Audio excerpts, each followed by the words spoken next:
বিভিন্ন ক্যাফেতে আপনারা বেশ অনেকেই হট চকলেট অর্ডার দিয়ে কিনে খেয়েছেন। আজকে আমরা আপনাদেরকে সেম টু সেম ক্যাফে স্টাইলে যে হট চকলেট পাওয়া যায় সেই হট চকলেটের রেসিপি এই ভিডিওতে শেয়ার করব। চলুন তাহলে শুরু করা যাক আজকের আমাদের এই হট চকলেটের রেসিপিটি। আর আপনারা দেখছেন স্পাইসি কুকিং। হট চকলেট বানানোর জন্য দেখুন আমি এখানে একটা সস প্যানে প্রায় 250 মিলি মতন দুধ গরম করার জন্য দিয়ে দিচ্ছি। আপনারা যখন এই দুধটা গরম করবেন তখন কিন্তু কন্টিনিউ নাড়াচাড়া করতে থাকবেন, নইলে কিন্তু তলে লেগে যেতে পারে।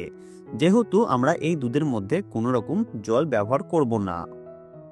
দুধটা গরম হয়ে গেলে আমি এখানে প্রায় পরিমাণে 2 চামচ মতন চিনি দিয়ে দিলাম আর 1 চামচ মতন কোকো পাউডার। আপনারা এখানে যে কোনো কোম্পানির কোকো পাউডার ব্যবহার করতে পারেন।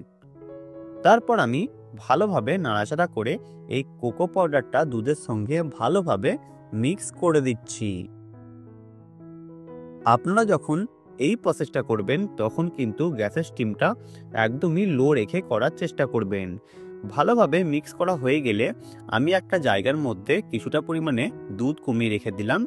সেই দুধের মধ্যে 1 চামচ মতন আমি এখানে কর্নফ্লাওয়ার ব্যবহার করলাম।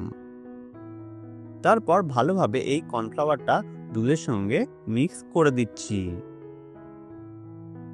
তারপর দেখুন আমাদের কিন্তু এখানে এই জিনিসটাও তৈরি হয়ে গিয়েছে। তারপর দেখুন একটা গ্রেডারের সাহায্যে আমি এখানে কিছুটা পরিমাণে চকলেট খসে এই দুধের মধ্যে দিয়ে দিচ্ছি। আপনারা এখানে যে কোনো চকলেট ভালোভাবে ঘষে এই দুধের মধ্যে দিয়ে দেবেন।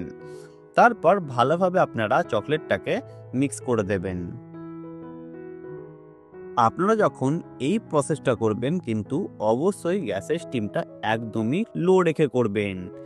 তারপর যে দুধের সঙ্গে কর্নফ্লাওয়ারের মিক্সচারটা বানিয়েছিলাম সেই মিক্সচারটা আমি এই দুধের মধ্যে দিয়ে 1 থেকে 2 মিনিট ভালোভাবে নাড়াচাড়া করে নিলেই আপনাদের কিন্তু এখানে হট চকলেট তৈরি হয়ে যাবে। আমি এখানে গার্নিশের জন্য কিছুটা পরিমাণে চকলেট সিরাপ এই কাপের মধ্যে দিয়ে দিলাম। কাপের মধ্যে চকলেট সিরাপটা দিয়ে দিলে দেখবেন কাপটা কিন্তু দেখতে খুবই সুন্দর হয়।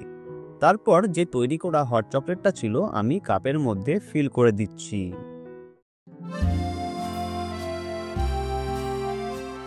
কাপের মধ্যে ফিল করা হয়ে গেলে আমি এখানে গার্নিশের জন্য উপর থেকে কিছুটা পরিমাণে কোকো পাউডার দিয়ে দিলাম আর কিছুটা পরিমাণে চকলেট গ্রেড করে।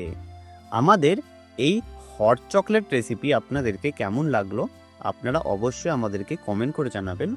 আর ভালো লাগলে চ্যানেলটি সাবস্ক্রাইব করে পাশে থাকা বেল আইকনটি অবশ্যই প্রেস করে দেবেন। এইরকম আরও অনেক নতুন নতুন ভিডিও জানতে অথবা শিখতে হলে আমাদের চ্যানেলটি অবশ্যই ফলো করবেন। ভালো থাকবেন, সুস্থ থাকবেন, দেখতে থাকুন স্পাইসি কুকিং।